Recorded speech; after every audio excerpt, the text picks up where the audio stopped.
Alright guys, welcome back to another video. Today I'm talking about how I took over the moon. Now, you will need some context for this one, so watch my last video for that, but you don't have the time.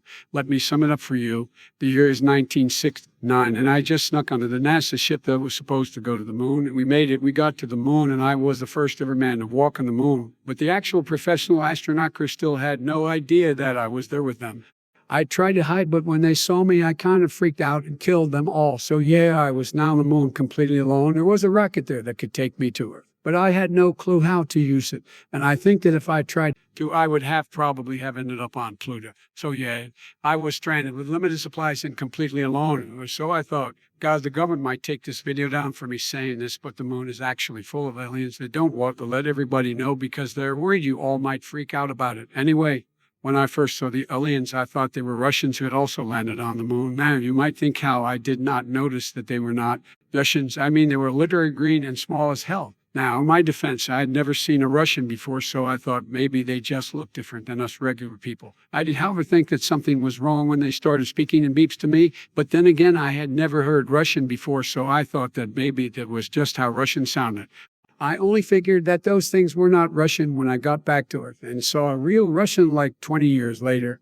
Anyway, those guys took me hostage, and I'm pretty sure they were planning to be, but thankfully I heard an ice cream truck nearby and single-handedly gave me the inspiration to absolutely annihilate their entire civilization and massacre every single one of them without hesitation. I then went off exploring and found an even more advanced civilization of Russians, I mean aliens, and these guys thankfully didn't try to meet, but instead tried to communicate with me, but believe it or not, I don't speak Russian. After a couple of years, they got tired of trying to figure out what the hell I was. They were about to me, but then they found the ship, and for some reason it was a dictionary, so they used it to learn English. And then they made me explain everything to them. They were actually really chill, and I slowly got integrated into their society. I had a lot of fun with the aliens, and I even got married to my alien wife and had alien kids. One time, real Russians came, and we just ate them alive. I had to find a job, and I wanted money, so I became a politician and made my own political party. But the king didn't like my democratic idea, and so he threw me out of the kingdom. A couple of my followers came to me, and we made our country the Union of Ice Cream Enthusiasts. I was, of course, the leader, and our country grew rapidly fast. In a couple of years, we're the same size as the kingdom which I came from. I wanted revenge, so I declared war. And with our ice cream trucks on the battlefield, they stood no chance. We conquered them, and after we annexed all of their territory, there was little to no resistance. It is how good life was in our great empire. I say empire, but we were relatively small compared to our neighbors, so I knew what we needed to do. We needed to conquer, and kingdom after kingdom, conquest after conquest, I still ruled the entire moon. To say that I was feeling like a god would be an understatement.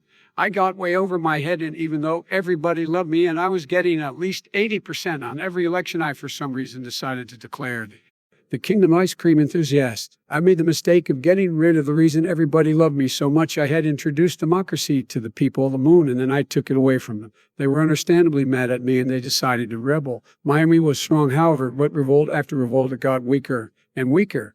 I knew that soon my time would be up, but I had a plan. I would get my scientists to make a rocket ship for me to go back to Earth, and if that didn't work, I could always just kill myself. They made it, and right before my kingdom would collapse, I escaped and got back to Earth.